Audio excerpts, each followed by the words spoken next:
Yeah, so I'm easily recognizable as the guy with the funny accent.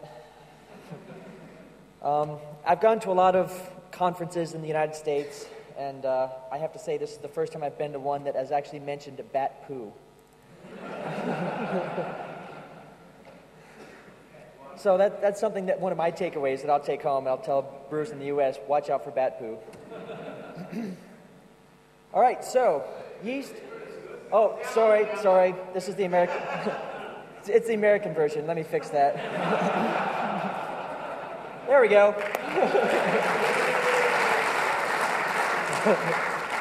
Yeah, okay, the jokes don't get any better, so.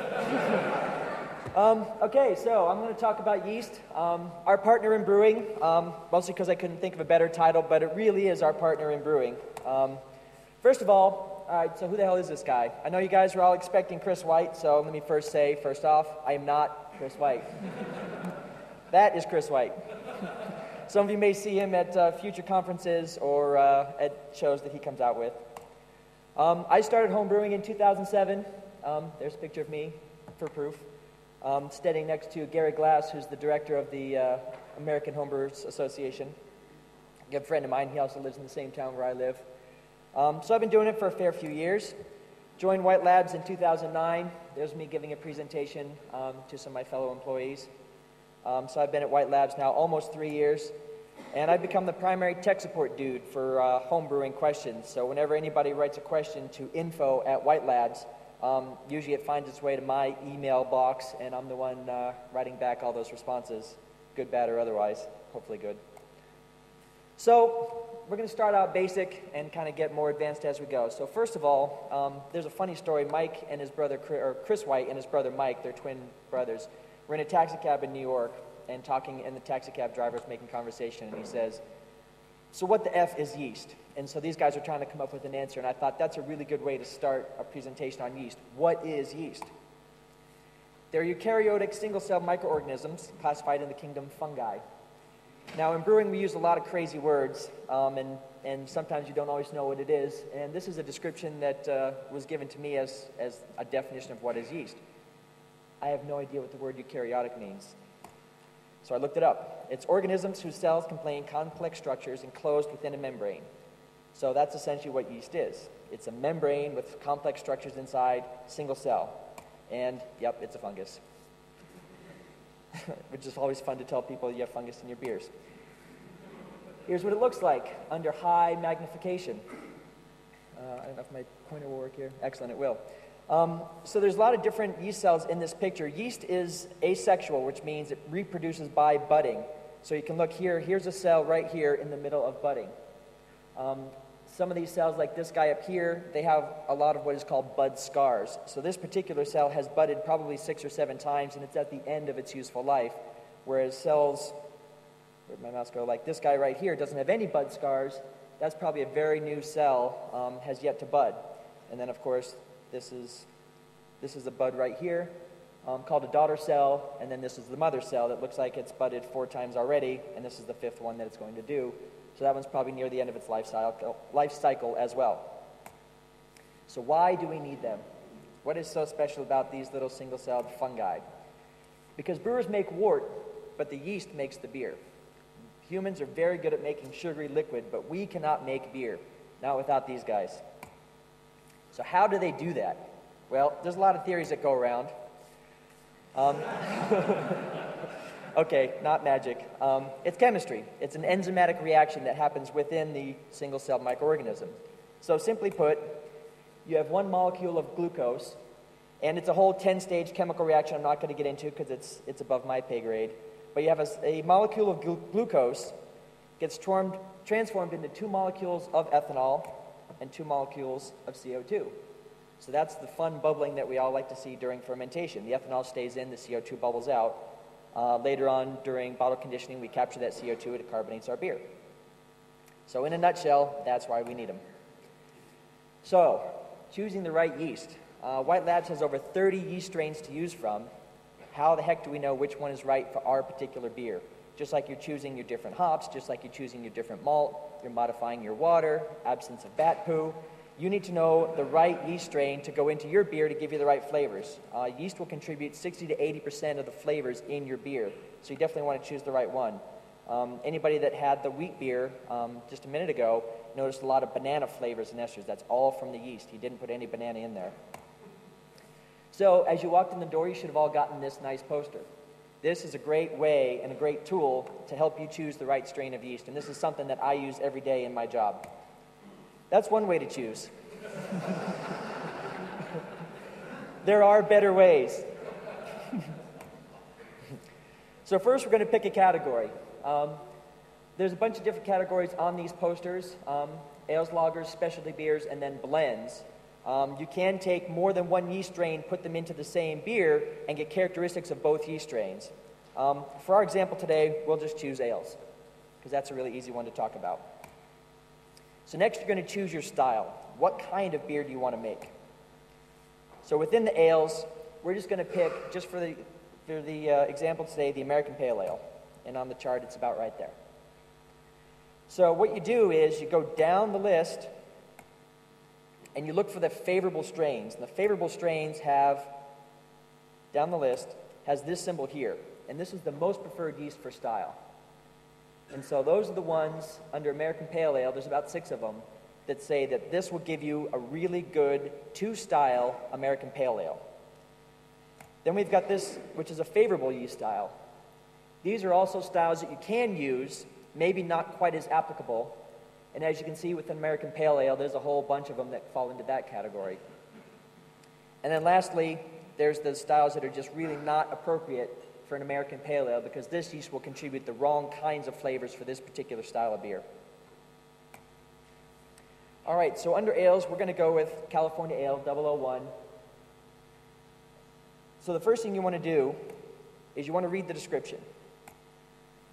And the description is right there. And there's the description for California Ale. So you read that, and you say, in English, does this sound like the kind of flavors that I want in my beer? Well, for an American Pale Ale, it's going to be a pretty hoppy beer. This one accentuates hop flavors and is extremely versatile. That sounds like something I want in my Pale Ale. So next, you're going to check the attenuation percentage. And here's another one of those crazy words that we use as brewers. So there's the attenuation column right there in the start.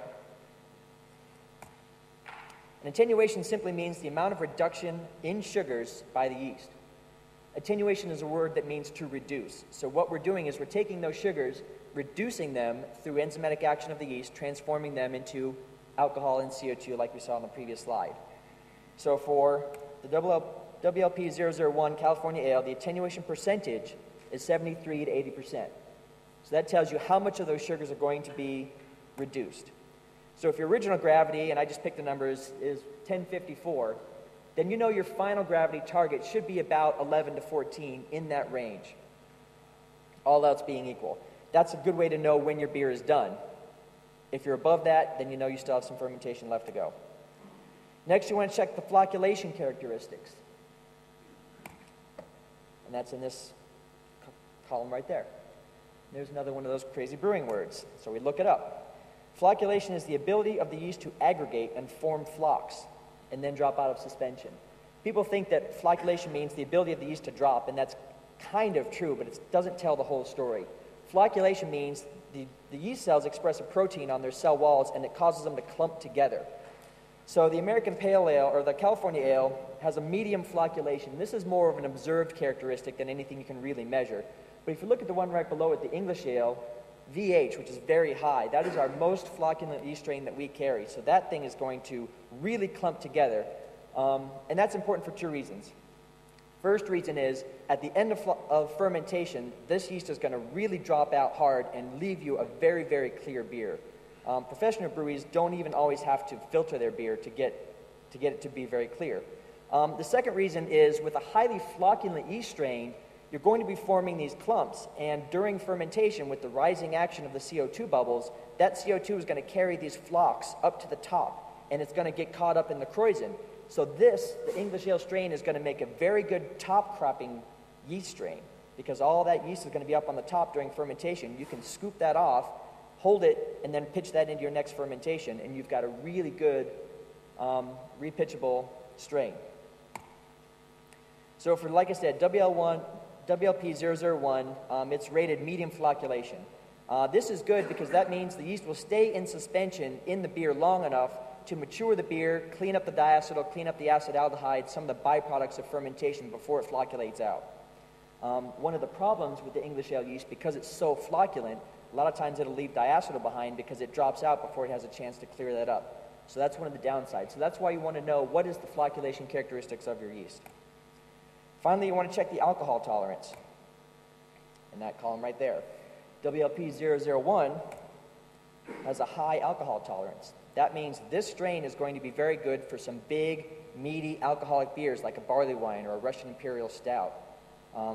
It'll also be good for lower alcohol beers, but if you want to make something a big alcoholic beer, you want to make sure you have a high enough alcohol tolerance that the alcohol produced by the yeast doesn't kill the yeast later on in fermentation. That'll give you attenuation problems as the yeast dies before it finishes attenuating. And lastly, do not be afraid to experiment. That's come up in a couple of other slides now, and that is absolutely true with yeast. There's no reason that just because this poster says some yeast strain is inappropriate for style that you can't, as a home brewer, say, you know what, forget style, I'm going to brew this the way I like it. That's what we do as home brewers. We brew for our own selves. So don't be afraid to experiment with styles. That means mixing yeast of different alcohol tolerances, attenuation percentages. If you want to get a really dry beer, but you want to have that English ale flavor, start off with the English ale beer, let it flocculate out, then throw in some California at the end to finish it up and get you that last little bit of attenuation. So now you've got a vial of yeast. You want to know whether you need to make a starter or not. Making a starter is a big homebrew practice. People don't always know when to do it. So, do I need to make a starter with your yeast? There's some conditions where you do, but you don't always. White Labs yeast, the vial of yeast, is designed to be directly pitchable into 5 gallons of wort. So the first thing is this vial past its best before date? And that's written on the label of every White Labs vial. That date is 4 months after that vial was poured. White Labs has done a lot of studies and figured out that this yeast in this vial, as long as it's properly handled and refrigerated, is good for about 4 months. After that, you want to make a starter. Next is your batch size larger than 5 gallons, which is typical in the U.S., 20 liters, for countries that use an actual measuring system that makes sense. So if you're going to do larger than 20 liters, a single vial is just not going to get the job done. You're going to be seriously underpitching your beer, and that's going to cause flavor problems. So if you're going to do a batch size larger than 20 liters, then you do want to make a starter. Is the original gravity of your wort higher than 1065? Big beers need more yeast to finish the job. So if you're going to do a low gravity beer, fine, directly pitch it. If you're going to do a higher gravity beer, you need to make a starter. And lastly, if you're pitching a lager at temperatures below 13 degrees Celsius. The reason you want to do that is when you're pitching lagers, you normally want to double the amount of yeast that you're pitching, especially if you're pitching it cold. White Labs sells vials of yeast designed to be directly pitchable. On the vial of yeast, in the directions it says, if you're making a lager, pitch it at ale temperatures, 65 to 70 degrees Fahrenheit, or probably about 19 to 20 degrees C. Wait for activation, bubbling in the airlock, and then cool it down. This lets you buy less yeast. It's really good for the professional brewers because they don't have to spend a lot of money on yeast, and they can still make lagers. But if you want to pitch it cold, a lot of people feel there's a lot of benefit to doing that. Then yeah, you need to make a yeast starter. You need to give it more cells, partially because you want it to take off a little bit faster too and overwhelm any of the other microorganisms that might be present in your wort. Brewers are really good at making sanitary wort, but it's not sterile. It's not completely microbe-free. So you want to overwhelm any other bacteria, wild yeast, anything else that might be in that wort. So making the starter. No matter where I go, no matter who I talk to, everybody has ideas about making starters. And even last night when I was chatting with some of the people over at the archive, they had some ideas that really don't conform well with making a starter. So this is something I always like to talk about. First thing you do is you boil about 1 liter of water and 100 grams of DME, which is dry malt extract, for about 10 minutes, and that's really just to sterilize it. You can scale up. You just want to have a 10-to-1 ratio of dry malt extract to your total volume. So you put the extract in first, and then you add water up to 1 liter. You don't start with 1 liter and add the extract. And there it is, boiling on my stovetop. If you don't have a borosilicate flask like this one here. You can do it in stainless steel or any kind of cooking pot, boil it for 10 minutes, cool it down, and then transfer it into a glass pot. If you do have borosilicate, you can heat it right on the stovetop, but do it gradually because it's pretty indestructible, but not completely indestructible.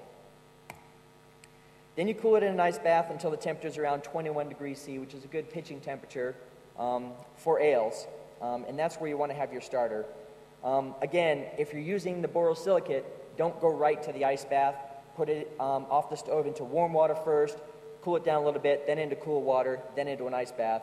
If you're doing the stainless steel cooking pot, you can handle going straight to the ice bath. Then you pitch in 1 vial of yeast, shake it vigorously, or put it on a stir plate. Stir plates are better if you have one. Not everyone does, so you want to shake it vigorously to get a lot of oxygen into your starter. Oxygen is probably the limiting factor on yeast growth. As soon as the yeast runs out of oxygen, it really stops growing, so you want to make sure you have a lot of oxygen in your yeast starter. And there's me shaking the heck out of it. Notice also, on the top of that flask, I do not have an airlock. I have tin foil just pretty much formed over the top. The reason is I want to get oxygen into this.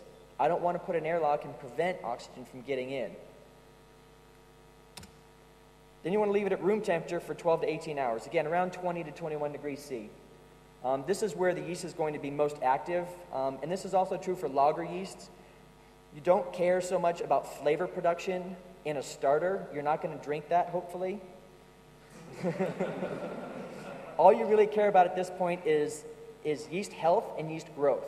You want to increase the number of cells, and more importantly, you want to increase the health of those cells. So a small amount of really healthy cells is going to do a better job than a large amount of not so healthy cells. Did it work? And this is a question I get a lot emailed to me as people say, I made a starter, I've got it on my countertop, and it's not doing anything. So did you see little or no kreuzen? Is the spent wort clear? And is there a milky white layer of yeast that forms on the bottom of the flask? Looks like that. That's how you know your yeast starter worked. You don't want to see kreuzen. You don't want to see bubbling. What that is fermentation. You want growth. And this is what you want, is more yeast than you started with. If you make a yeast starter and you say, well, 100 grams of DME is good, 200 grams is better.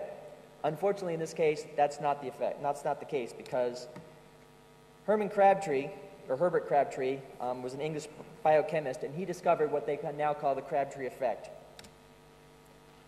Like I was saying earlier, oxygen is there to assist yeast growth, and the yeast produce lipids, which is what it needs to bud. It makes the cell walls resilient so that they can form buds. In high glucose levels, so that means your starter has a gravity of higher than 1040, it suppresses respiration in favor of fermentation. So what does that mean? It means the yeast says, I don't need to grow new cells. I've got all this sugar available to me. I'm going to take the path of least resistance, and I'm going to go straight to fermentation. Now your starter is making alcohol. You do not want alcohol in your starter. Alcohol is toxic to yeast. We were talking about alcohol tolerance earlier. You don't want that. You want growth. So to encourage cell growth, you keep your starter gravity at or below 1.04. And that's where that 10-to-1 ratio comes in that we talked about earlier. That keeps your gravity really between 1030 and 1040 is where you want your starter gravity. That'll give you enough sugars to build up the glycol reserves inside the yeast cells, give you a good amount of growth, assuming there's a lot of oxygen, and then that yeast will settle out and it'll be healthy, it'll be ready to go straight to fermentation. So pitching the yeast. You've got this nice 1-liter starter. First of all, you want to decant most of that spent wort, that clear wort on top. Like I said earlier, you don't want to drink that. That's oxidized, it's nasty tasting, there's no hops. It's certainly not something you want to put into your finished product. Then you swirl the starter to get the yeast in suspension. So you want to leave enough of that spent liquid to get the yeast into suspension. That's why I say decant off most of it, not all of it. And then you pitch it when the starter and the wort are the same temperature. And this is important. A lot of people, what they'll do is if they can't brew the day after they make their starter, they'll put the starter in the fridge. Then on brew day, they pull it out, pitch it into the wort. What this does is it thermally shocks the yeast and stuns it, essentially. And and then that yeast just settles to the bottom and it doesn't do anything, and then they call me up and they say, I pitched the yeast like you said and it's not doing anything. What did I do wrong? Then we start the troubleshooting process, and 9 times out of 10 it's temperature. So you want to make sure that yeast and the wort are probably within 1 or 2 degrees C of each other before you pitch. Pitching the other yeast. We have this new San Diego super yeast. This is something that we introduced at the National Homebrew Conference in June. It's been selling like crazy. Everybody seems to love it. Dave's got a whole bunch of vials of it for sale. There was a little sign over in the room earlier. This is a lot very similar to the WLP001 California Ale yeast. It's going to have some similar properties. Now that we know what all that stuff means. Oops, let's go back. This yeast, the reason we call it super yeast is because it is a super fast fermenting yeast. I brewed with it before we introduced it because we always like to do test brews before we release something on the market, just so that if there's a problem, we're aware of it ahead of time. I brewed a brown ale, pitched this yeast on Saturday afternoon. Started bubbling on Sunday. I was very happy. It's going to town. Tuesday I came home from work and nothing. It had completely stopped, and I'm thinking, oh no, this thing has stalled. We've got a problem already. I checked the gravity. I looked at my attenuation percentage, 76 to 83%, so I knew what my target gravity was supposed to be at the end. I checked it, and it was done. Saturday to Tuesday, 3 days, this brown ale completely fermented out. Now, I didn't rack it right away because I let the yeast stay in suspension a little bit, clean up that diacetyl, but it turned out to be a really nice beer, so I brought that to the conference as well. This yeast was originally intended to be a seasonal release. We released it in June. We were going to have it through August and then not offer it anymore. But people were so in love with it, and it sold so well that we decided to make it available year-round. Pitching the book. You saw that we just gave one away. This is Yeast, the Practical Guide to Beer Fermentation. This is a book that Chris White and Jamil Zainasheff wrote. Everything that I've talked about today is in this book and in much more detail. So for those of you that were disappointed that you didn't get to hear Chris speak, his words are in this book. Everybody that has read it, that has bought it, has loved it. A lot of commercial brewers have bought it, and they've said that this is probably the best yeast reference that they've ever seen. So if you have any questions on yeast, chances are it's in there. All right, repitching the yeast. This is something that is probably of particular interest to brewers in Australia since yeast is so expensive here. So there's a lot of ways to do it. Some people repitch fresh yeast onto the wort cake, or fresh wort onto the yeast cake from their previous brew. And this works fine as long as you're pitching from a lower gravity beer to a higher gravity beer. So you start with a low gravity beer like a pale ale or a Kolsch or something, and then you pitch your barley wine on top of it because you've already had your nice growth from the low gravity beer. High gravity fermentations tend to really stress out yeast, makes it really tired. I liken it to running a marathon. If you're going to brew a high gravity barley wine to get your yeast ready to brew another high gravity barley wine, it's like running a marathon, then turning around and running another one. You're not going to do so well in the second one. This works pretty well. I don't usually recommend it just because you're pitching your fresh wort onto the trube, the hop material, everything from your last brew. But people do it all the time and they say they have good results. The second way is to scoop and pitch. And this is where, after you've racked your beer off your yeast cake, you take about a 1 cup measuring cup, scoop yeast off the bottom, and then pitch that straight into the second batch. Again, going from low gravity to high gravity, it's kind of the same as the first one, except you're not going to be pitching quite as much yeast. The first method, when you pitch fresh wort onto the yeast cake, you'll see fermentation probably kick off within an hour or two because you've got so much yeast in there that it doesn't have to go through that lag phase, which is where it takes up oxygen, takes up nutrients, gets ready to grow new cells. It's already got all the cells it needs, so you're not going to get a lot of growth. So pitching fresh wort onto the yeast cake is probably good for your first beer. After that, you're not going to want to repitch again onto that yeast cake because you're not going to get a lot of that yeast growth.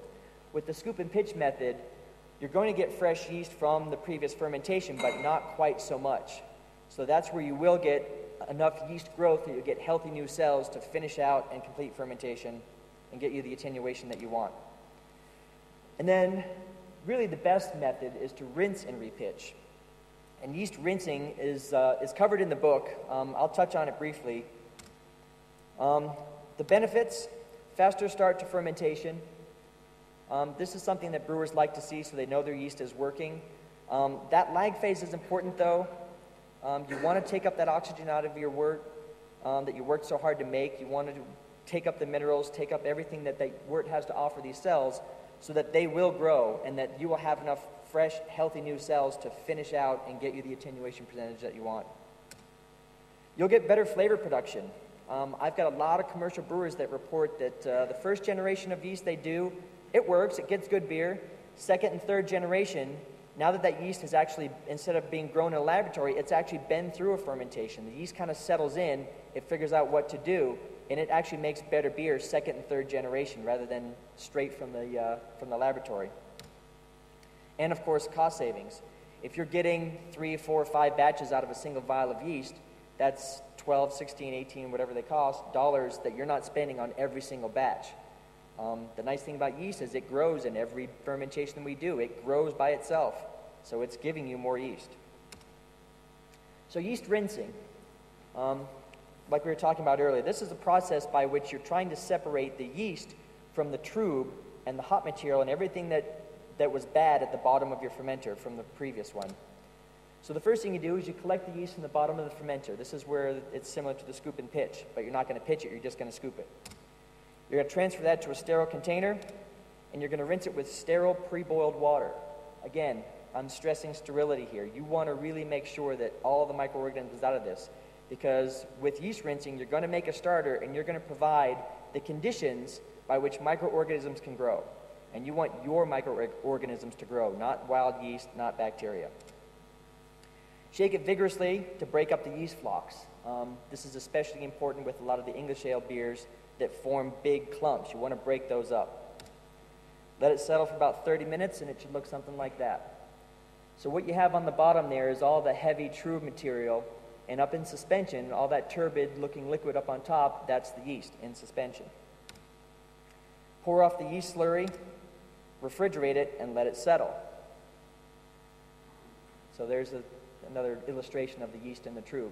So what you're doing is you're going to pour off the yeast and the water, put that in the refrigerator, the yeast will settle out, the one on the left there, you see the yeast cake on the bottom, and then you've got just clear water on the top. Now you can pour that water off, put that yeast into a yeast starter with some sugar, get it healthy, get it active, get it growing, it'll be ready to repitch into your next beer.